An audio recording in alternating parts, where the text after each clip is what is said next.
I read that when you guys would fight, your mom would make you guys kiss. Yep, in the mouth. Huh? Mm-hmm. I learned how to tongue kiss with Marlon. Katt gonna be Katt. You gotta know Katt like crazy cousin at the barbecue. You know what I mean? Oh, that's just Willie. Right. You know Willie. Y'all not Katt Williams throwing major shade at the Wayans clan for being freaky frogs, so Damon Wayans recently appeared on Club Shay Shay with Shannon Sharpe and dropped some bombshells like how he and his brothers used to smooch each other in the lips. When they were kids, mind you, they were doing all that on their mama's orders, talk about keeping it in the family. Katt didn't waste any time clowning Damon and the rest of the Wayans clan. He slammed them, saying he always knew they were about that life and accusing them of protecting their fellow freaks in the industry. But of course Damon fired back, and it started this whole back and forth between him and Katt. And you guys know these are two people who will never ever back down from a fight. They'd release it. It's funny. And that's how my family would deal with it. Am I lying, Heather? No. Damon Wayans Sr.'s recent interview on Club Shay left fans stunned after he confessed that he learned how to tongue kiss with his brothers. According to him, their mother would make them kiss each other on the lips whenever they fought, and it was so awkward for them that they would stop fighting just to avoid it. But I read that when you guys would fight, your mom would make you guys kiss. Yep, in the mouth. Huh? Mm-hmm. I learned how to tongue kiss with Marlon.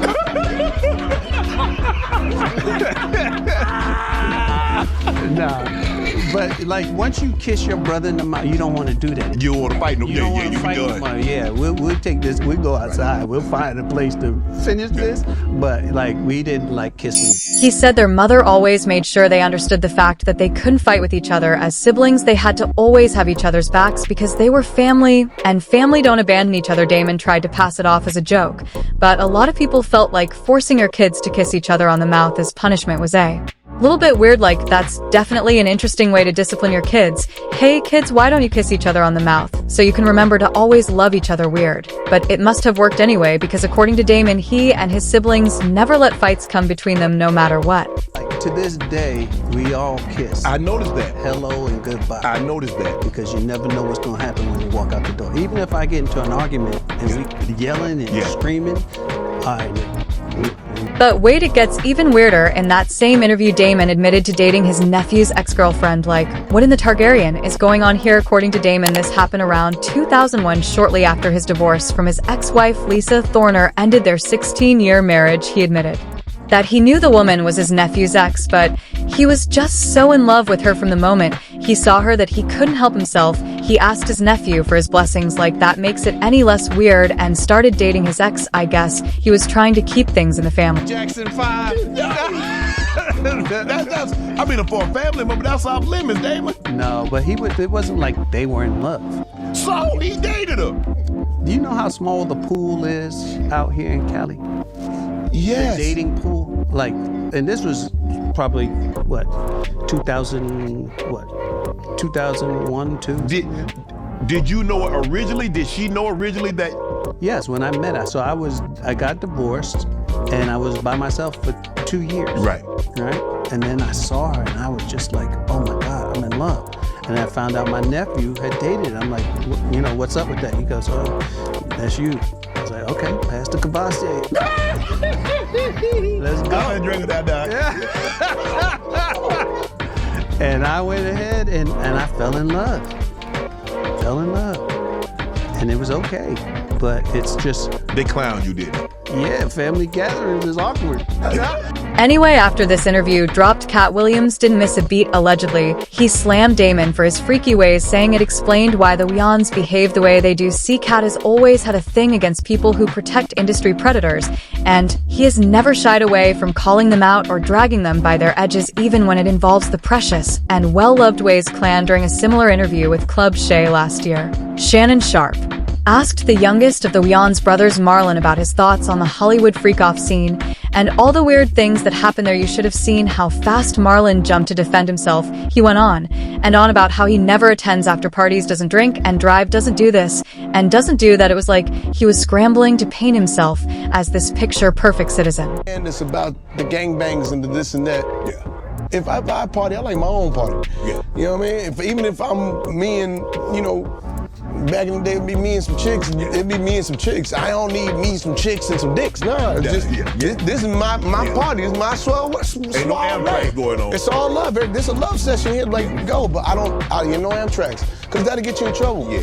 I see the forest through the trees. Because I got God in my life. Right. I got my daddy in my life. I got my mama. Don't do that. Yeah. Now you know better. Yep. Everything that you do one day can come back to haunt you, so you gotta be careful how you show up. I don't have no blemishes on my NASCAR. I am brand clean. I don't go to jail. I don't do DUIs because I don't drink and drive. If I'm gonna have me a drink, I don't care where I'm at. I'm gonna call me an Uber. Right. I don't drink and drive. I don't get into silly things. Yeah, I don't do that. I don't carry jewelry or nothing of value because I don't want to give you a reason to want to rob me. I got nothing. You want a credit card? Go for it, man. You got 20 minutes. Have at it. Right. Go rock out before I have to call in this. Someone stole my car. I don't drive fancy cars like Rolls Royces and no, I got a Prius. No, I got not a Prius. I ain't that cheap. A lot of people found the whole interview weird, and some started digging into the rumors that have been circulating for ages about how the Wands have a thing for protecting the industry creep. In particular, there have been rumors talking about the Wands help reinforce the harmful Hollywood stereotypes against black people in the industry, especially when it comes to the whole idea of men wearing dresses. As you guys know, Katt Williams has been one of the loudest voices when it comes to calling out the hypocrisy of the industry asking black men to wear dresses for him.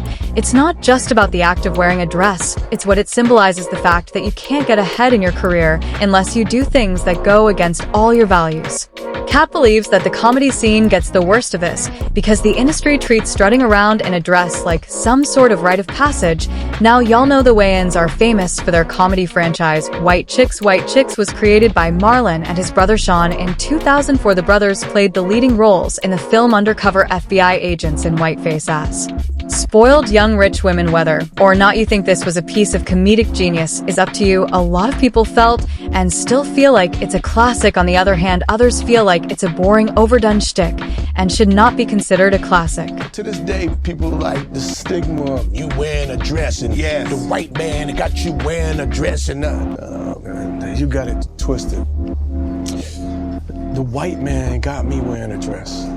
I didn't do this to try and get in Hollywood.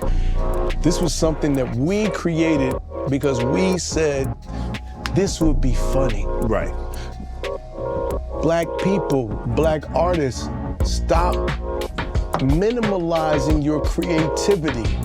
We should do it all. Physical comedy, we should do drama, we should do, romantic comedy. You gotta do slapstick. We should be able to cover all forms of our expression of comedy. However, during an appearance on Big Boy's show, Marlon used White Chicks as an example of how black men wearing dresses isn't necessarily bad. According to him, it's weird that people always talk about black men in dresses like it's not a form of art. The rhetoric of, you sell out Hollywood because you wore a dress.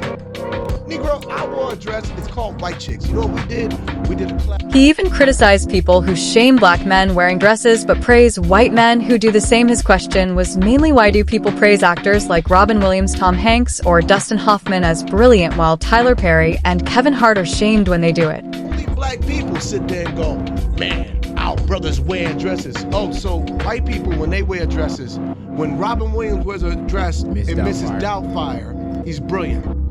When Tom Hanks wears a dress in Bosom Buddies, he's brilliant, right? When Dustin Hoffman wears a dress in Tootsie, he wins an Oscar.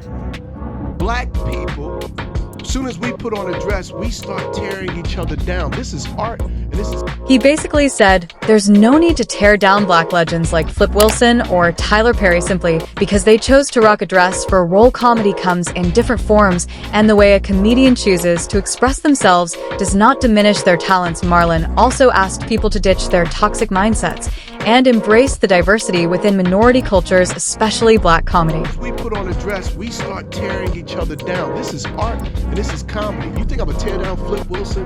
You think I'm gonna tear down Tyler Perry? I'm not gonna tear down any of these brothers. It's comedy, and we should embrace our comedy, all of it. We shouldn't have one type of humor. We should embrace all of our humor, every shade of black that is black and is beautiful.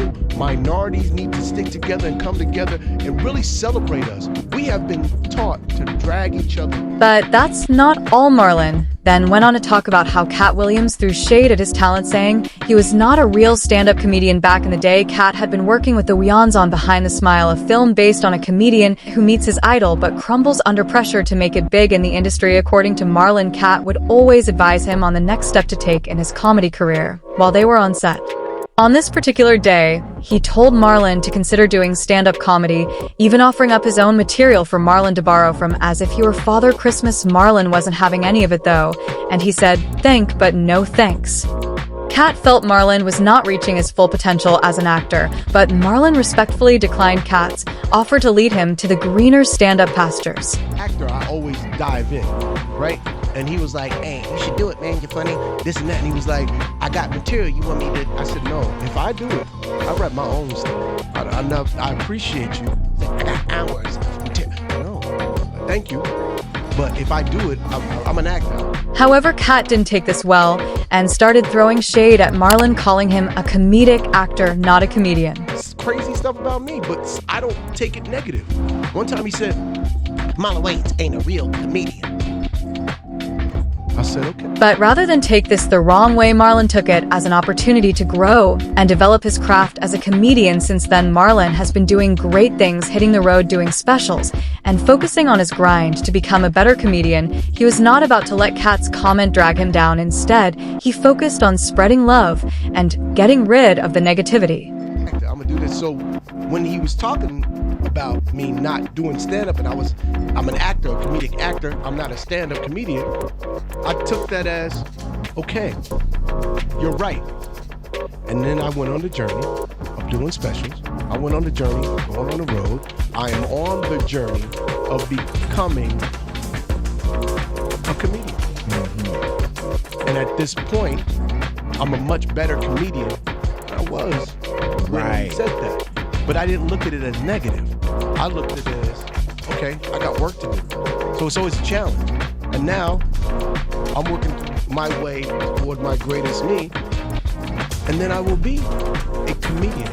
And because of that, it was inspiring for me. I extracted that thing and said, okay, I'm gonna use this for positive, not for... However, after that interview, some people were giving Marlon the side eye because it looked like he was trying too hard to avoid the truth. Fans were quick to back Katt up, saying he was right about the whole dress-wearing thing. It's not about the art of it. It's about the fact that once black actors or comedians are offered this role, their careers get sidelined if they refuse. Katt once called out Kevin Hart for being a sellout because of the same issue. Hey, Kevin doesn't have to worry about what people are going to say about him wearing a dress because of the long line of dress-wearing people before him. So now we have Big Mama's house 1, 2, and 3. Yeah. I've never seen Madea in a pantsuit. I think she wears dresses. So now I'm saying, why are we picking on poor little Kevin Hart? Because it was his turn next. See, back when Kevin was still a rising star in the comedy world, he always talked about how he would never walk back on his values for some coins. In one interview, he was asked whether he would ever be willing to wear a dress, and he said although he had never been offered a role where he had to wear a dress, he would always stick by his values when that time came. Lo and behold, the time finally came, and Kevin didn't think twice before rocking a purple dress for an SNL sketch. The message was clear: when the money comes calling, no amount of self-restraint is enough to stop people from stepping all over their values. And this is why Katt has always had a problem with him. According to him, the issue with this is that it's just one more way the industry uses to control black people. Dangle a few coins in their face, and they'll do anything you ask. I mean, Steve Harvey literally said this himself. He admitted that with the right price tag, there's no limit to the amount of embarrassment he's willing to endure. Integrity, nah, that goes out the window the moment money is involved. As for Kevin, his career went through the roof after the dress-wearing sketch. He started getting booked left and right, and before you knew it, he was Hollywood's highest-paid comedian. However, Katt never took his foot off Kevin's neck, and he always maintained that the only reason why Kevin's career took off the way it did was that he had sold himself to the highest bidder, and taken deals that completely went against his values. Katt also pointed out how whenever people refuse to sell themselves, they get blacklisted. This dress-wearing thing just doesn't work out the same for everyone. Take Katt's close friend Brandon Jackson, for example. Brandon once revealed that Katt used to warn him about wearing a dress, but he never took it seriously because he felt Katt was just heckling him. I was trying to always say, Brandon, don't wear a dress. He called you, or is this? No, he was saying it in the media, so I thought he was heckling me. He was really trying to help me at the time. I didn't know that. I was immature. Right. I feel like, dang, why I'm trying to make it. Why you bashing me? And then he was trying to warn me, don't get me. So when he was offered a role that involved him wearing a dress alongside Martin Lawrence for Big Mama's House, he took it without thinking twice. However, this turned out to be his biggest mistake. His life completely took a turn for the worse after he did. Brandon admitted that the role made him more famous and brought him more visibility, but every other thing was going downhill fast. And it wasn't his career that felt that negative shift, it was also his personal life. Sure, his face was plastered all over buses, but he wasn't happy because things weren't going the way they were supposed to. Everything went wrong, just like everything went right. Everything went wrong when I put on that dress. Pre-Big Mamas, to me, I actually, it's like you have an AD, you're like AD, BC. Okay. It's like BM for me. My career pre-BM. So Big Mama was a changing point. Yeah. What made it a changing point? Was it that it was Martin, or just everything was aligning up at the right time for you? It was a negative changing point, to be honest. Okay. Positive in a way where the perception of my image was on every bus, but my personal life was in shambles in that time. It was horrible. By the time Brandon realized that he had made a mistake, it was too late. He then remembered all those times that Katt warned him about taking this step and realized Katt had only been trying to help him. So for Katt, seeing all the things he said years ago playing out in real time is very satisfying, even though it's also sad. When he first talked about the Wayans, it looked like he was hating. But now that the world is seeing them for how they really are, he's probably somewhere resisting the urge to yell, "I told you so." Into a speaker. Y'all know what they say about smoke. Wherever you find it, there's always fire. And a lot of people feel like Damon Wayans was telling on himself with that story he dropped on Club Shay. Here, he is defending the dress-wearing phenomenon. You can make anything an issue. For me, it's like, is it fun? Right? To me, Tyler Perry in a dress all day, every day, I'm there. Right. Hello. That's funny. I don't care. It's funny. So, if you do it and it's not funny, then I got a problem with you. Right. Because you went through hair and makeup and you Yeah, for that long period of time. Yeah, and it wasn't funny. Right. White chicks, hilarious. Yes. Big Mama House, hilarious. I personally don't have a problem. Right. I don't know. I think we say it because we're crabs in the barrel sometimes, and we try to pull people down. But, like you said, Dustin Hoffman won an Academy Award. Robin Williams won an Academy Award. It's like, I don't have a problem with it. But what are your thoughts on the Wayans brothers? Do you think they're like the other weirdos in the industry? And do you think Katt Williams is saying the truth about what goes down behind the scenes? Drop a comment down below, and then check out this next.